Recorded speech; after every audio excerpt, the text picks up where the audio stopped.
There's a destination that every overgiver arrives at eventually. It doesn't matter how strong they are, how much they believe in the goodness of people, or how many times they tell themselves that this time will be different. The road always leads to the same place, and when they get there, they barely recognize themselves. It's not burnout, although burnout is part of it. It's not depression, although it looks like depression from the outside. It's something deeper, something that Carl Jung identified as a complete collapse of the false self, the version of the person that was built entirely around being needed. And what Jung discovered about this collapse is that it's not a breakdown, it's a reckoning. The moment when the giver's psyche finally refuses to sustain a pattern that has been slowly killing them from the inside out. Jung spent decades observing people who organized their entire identity around service to others. What he found was remarkably consistent. These individuals would function at extraordinary levels for years, sometimes decades. They'd be the person everyone called in a crisis, the one who remembered birthdays, who showed up without being asked, who carried emotional weight that would have crushed anyone else. They seemed inexhaustible. And then one day, without warning, the engine stopped. Not gradually, not with a slow decline. It stopped like a light switch being flipped. The person who once had infinite patience suddenly had none. The person who always answered the phone stopped picking it up. The person who made everyone else feel safe couldn't get out of bed. And the people around them, the ones who had been receiving all that generosity for years, stood there stunned, asking what happened to you. What happened is what always happens when a system runs on fuel. It was never designed to burn. Jung recognized that overgivers operate on a specific psychological fuel. It's not genuine generosity, although it feels like it. It's a deep unconscious belief that their worth is conditional, that they are only valuable when they are useful, that love must be earned through sacrifice, and the moment they stop sacrificing, the love disappears. This belief usually forms in childhood. The child learns that affection comes when they perform, when they're helpful, when they're quiet about their own needs and attentive to everyone else's. They learn that having needs is a burden, that asking for help is weakness, and that the safest way to guarantee connection is to make yourself indispensable. Jung called this the development of a compensatory persona. The child builds an elaborate mask of selflessness that serves two functions. First, it secures attachment with caregivers who only offered conditional love. Second, it buries the child's authentic needs so deep that they eventually forget those needs exist. The mask works.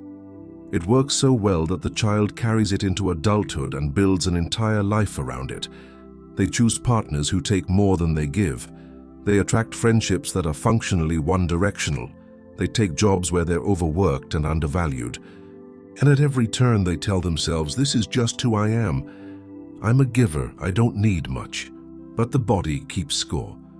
Jung observed that the unconscious mind tracks every unmet need, every swallowed request, every moment the person abandoned themselves to serve someone else.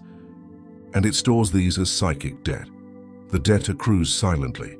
For years, the overgiver feels nothing but a vague tiredness, a low-grade resentment they immediately feel guilty about, a creeping sense that something is missing, but they can't name what.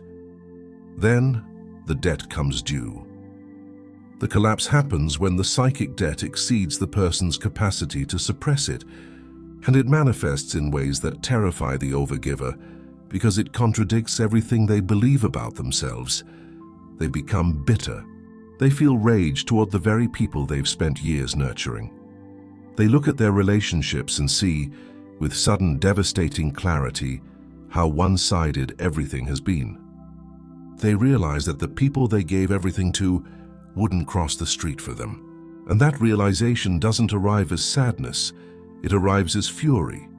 Jung found this rage to be one of the most important moments in the overgiver's psychological life, because this rage is the authentic self finally breaking through the compensatory persona. It's the real person, the one who was buried under decades of performative selflessness, screaming, "I exist. I have needs. I matter."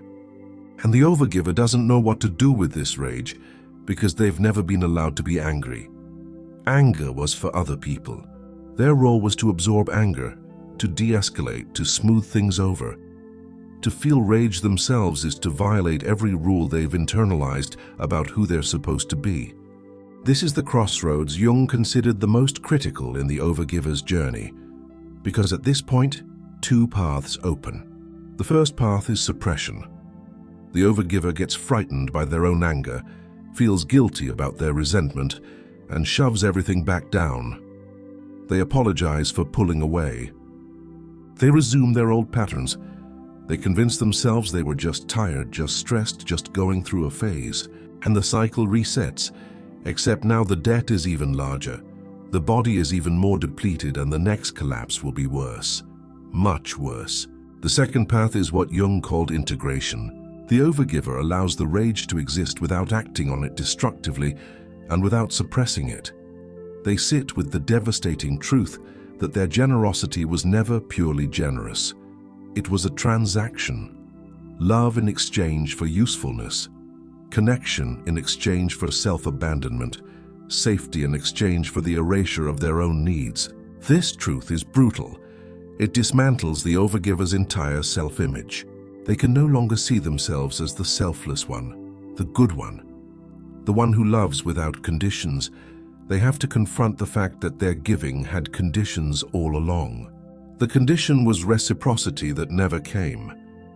The condition was love that was never returned at the same depth. The condition was being seen as worthy, and the people they gave to never held up that mirror. Jung observed that overgivers who choose integration go through a grief process that looks nothing like what anyone expects. They don't grieve the people they lost. They grieve the person they never got to be. The version of themselves who had boundaries from the beginning, who said no without guilt, who let people sit with their own discomfort instead of rushing in to fix it, who chose relationships based on mutual respect rather than desperate need to be needed.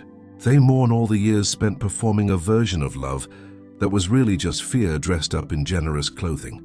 But what emerges on the other side of this grief is someone entirely new, an overgiver who has stopped overgiving, not because they've become selfish, but because they've finally learned the difference between generosity and self-destruction. They still give, but they give from overflow, not from deficit. They give with open hands, not with the desperate grip of someone who's terrified that letting go means being abandoned. Jung found that these transformed givers develop a capacity for genuine love that the old version never had. Because the old version wasn't really loving people, it was managing them, keeping them close through service so they wouldn't leave. The new version can love without agenda, can give without keeping score, can connect without losing themselves in the process, because they've finally built something the old version never had, a self-worth protecting. You didn't end up here because you loved too much. You ended up here because you loved in a way that left no room for you. And Jung would tell you that this place, this exhausted, angry, disillusioned place that feels like the end of everything, is actually the beginning. The beginning of a life where your love includes yourself, where your generosity has limits, where your worth isn't determined by how much you're willing to sacrifice. You're not broken, you're waking up. And the people who preferred you asleep will call this a tragedy, but Jung would call it the most important thing that ever happened to you.